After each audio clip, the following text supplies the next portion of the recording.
तो हेलो बच्चों, स्वागत है आपका आपके अपने YouTube channel maths by Abhishek sir में। तो बच्चों, आज के इस वीडियो में हम जानेंगे एनसीईआरटी गणित कक्षा 10 के प्रश्नावली 3.3 के सवाल संख्या 3 का पहला नंबर।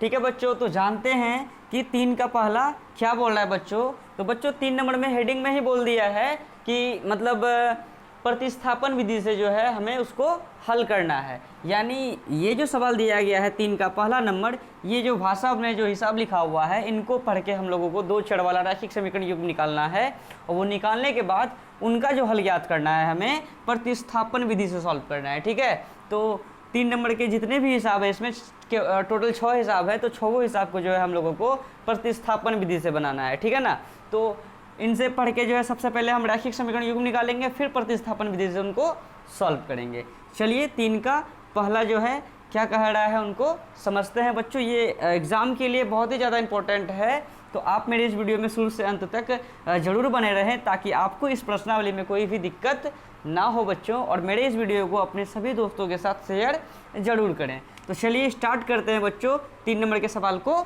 समझना।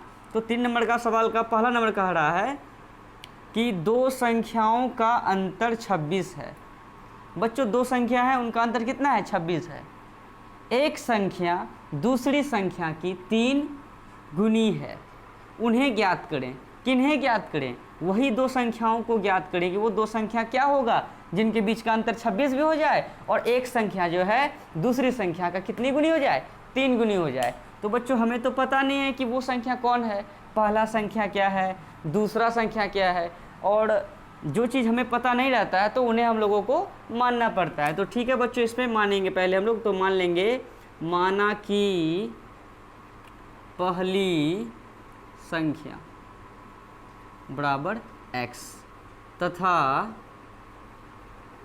दूसरी संख्या बराबर y। ठीक है, हमें थोड़ी पता है कि 2 संख्याओं का अंतर 26 है, ये तो हमें बता दिया कि 2 संख्या का अंतर 26 है। 2 संख्या क्या क्या है हमें पता नहीं है, तो इसलिए हमने मान लिया कि माना कि पहली संख्या x है और दूसरी संख्या y है। तो हम लोग प्रश्नानुसार चलते हैं, अब लिख देते हैं प्रश्न से। ठीक है, तो 2 संख्याओं का अंतर। ठीक है, तो 2 संख्याओं का अंतर कितना है? 26 है। एक संख्या x है, दूसरी संख्या y है, इन्हीं 2 संख्याओं का अंतर। और बच्चों अंतर का मतलब बीच में घटा, तो एक संख्या x है और दूसरी संख्या y है, इनके बीच का अंतर यानी बीच में क्या? घटा।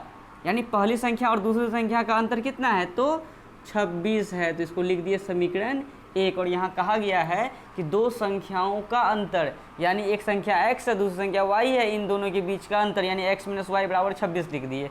यहाँ तक कोई दिक्कत है? चलिए अब आते हैं पुनः प्रश्न से।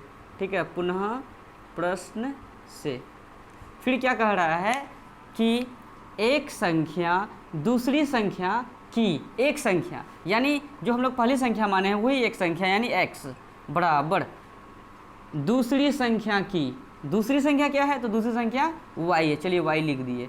तो एक संख्या यानी ये जो पहली संख्या लिखे हैं, दूसरी संख्या की यानी दूसरी संख्या y की कितनी गुनी है? 3 गुनी है, यानी इनको जो है हमें 3 से गुना कर देना है। समझ में आया? चलिए तो x बराबर क्या लिख सकते हैं? 3 गुना y करेंगे तो 3y हो जाएगा। ठीक है, इनको मान लीजिए समीकरण 2।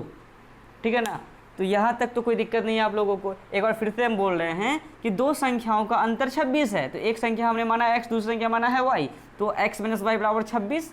और क्या बोला कि दूसरा भाषा बोला है एक संख्या दूसरी संख्या की, तो एक संख्या क्या है? x, दूसरी संख्या की, दूसरी संख्या क्या है? y, उनकी कितनी गुनी है?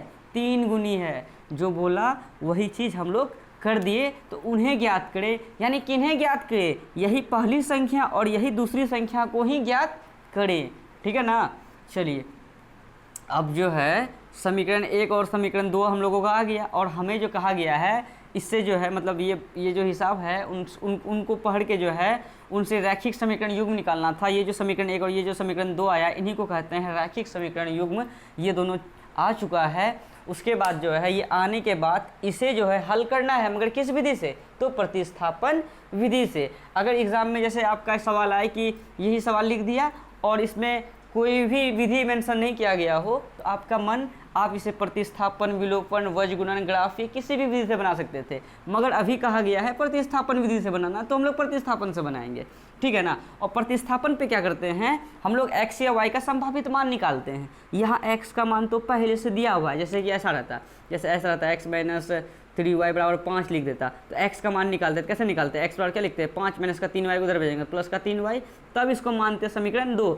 और ये x का मान, अभी अगर समीकरण मतलब अगर ये समीकरण 1 रहता, समीकरण 1 से काम किए हैं, तो ये जो समीकरण 2 आया, समीकरण 2 तो दिया रहता पहले से, ये जो समीकरण 3 आया, मान के चलिए समीकरण 3 है, ये जो x का मान आया इसको समीकरण 1 में रखा जाता।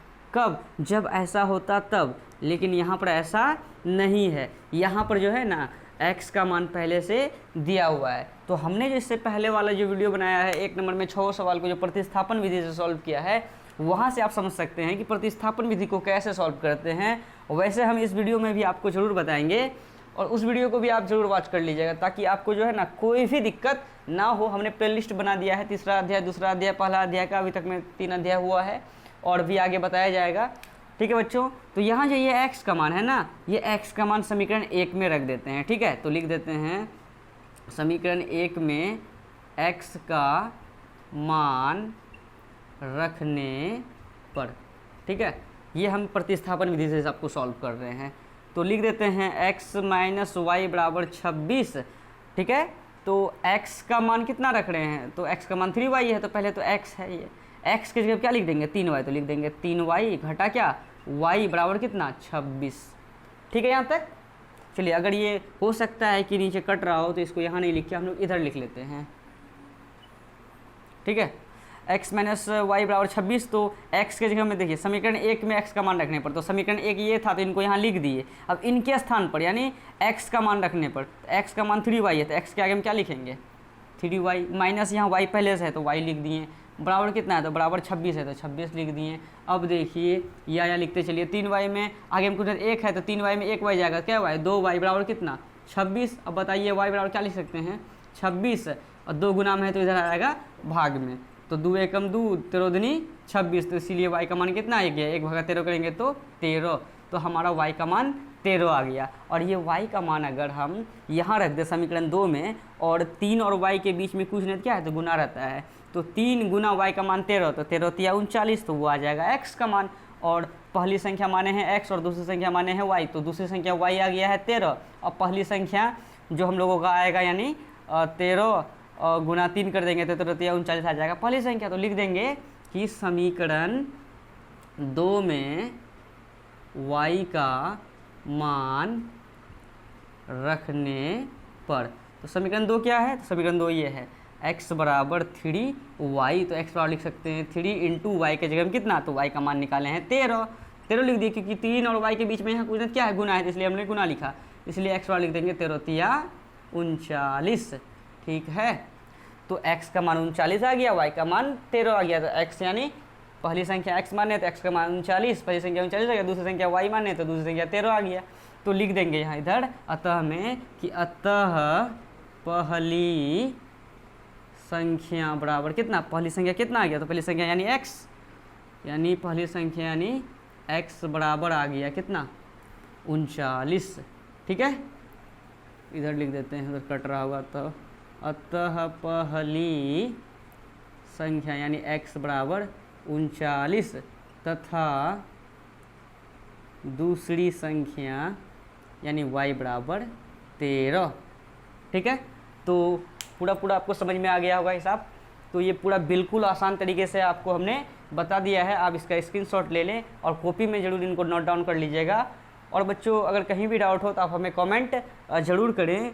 बच्चों आप लोगों का एग्ज़ाम भी नज़दीक आ गया है, तो आप लोग जो है पूरे जोश व जुनून के साथ बहुत ही मतलब तगड़ा तैयारी करिए अभी, क्योंकि समय बहुत कम है आप लोगों के पास, और हम जो है इसी टाइप का वीडियो आप लोगों के लिए ज़रूर लाते रहेंगे। और बच्चों परीक्षा जैसे जैसे नज़दीक हो रहा है तो वैसे हम इम्पोर्टेंट ऑब्जेक्टिव सब्जेक्टिव के लिए भी वीडियो बनाएंगे, ठीक है। तो अगर कहीं डाउट हो तो आप हमें कमेंट ज़रूर कीजिएगा। वीडियो अच्छा लगा हो तो आप अपने सभी दोस्तों के साथ ज़रूर शेयर कीजिएगा बच्चों, ठीक है। बच्चों मिलते हैं नेक्स्ट वीडियो में, धन्यवाद।